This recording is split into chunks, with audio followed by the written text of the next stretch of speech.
Ever wonder what goes on behind the scenes at a giant financial institution? Think about it. You swipe your card, the transaction goes through, and magic? Not quite. There's a whole world of decisions, technology, and strategy that keeps those transactions smooth. But who steers the ship? Who's the captain at the helm, navigating the ever-changing waters of finance? That's where it gets interesting. Today, we're diving deep into the world of Capital One, a financial powerhouse known for its innovative approach to banking, particularly credit cards. We'll be uncovering the leader who's been at the forefront of Capital One's journey, the CEO. Now, you might be thinking, CEO? Who cares? It's just some suit in a fancy office. Hold on a sec. The CEO plays a crucial role. They set the vision, make strategic calls, and ultimately, determine the course of the entire company. In the case of Capital One, the CEO's fingerprints are all over the innovative features and customer-centric approach that have become the bank's hallmark. So, who is this mastermind behind the curtain? The answer is Richard Fairbank. That's right, Richard Fairbank, a name synonymous with Capital One's success story. But Richard's journey, and by extension, Capital One's, is more than just a name.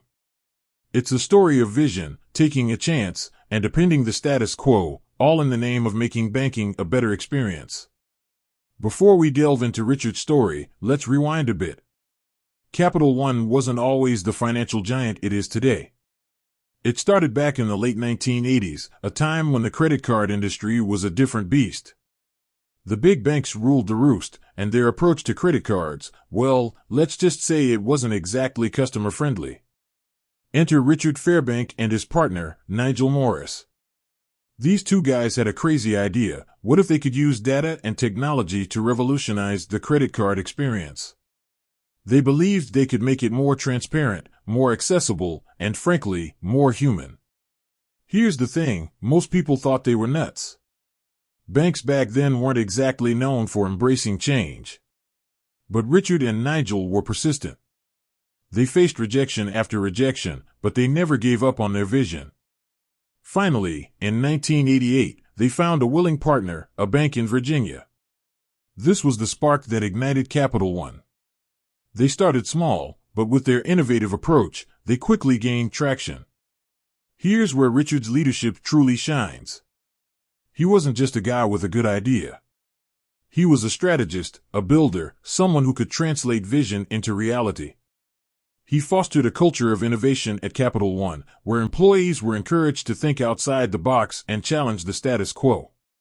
This culture of innovation is a core reason for Capital One's success. They were one of the first banks to embrace online banking, mobile apps, and data-driven marketing. They understood that the customer experience was paramount, and they built their offerings around that principle. Over the years, Capital One has grown from a small startup to a top 10 bank in the United States.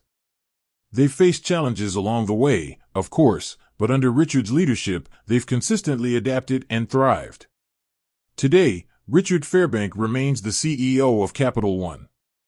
He's a testament to the power of vision, perseverance, and a willingness to disrupt the status quo. So, the next time you swipe your Capital One card, remember the story behind the scenes. Remember the guy who dared to dream of a different kind of banking experience, Richard Fairbank. With that said, thanks for watching, and until next time.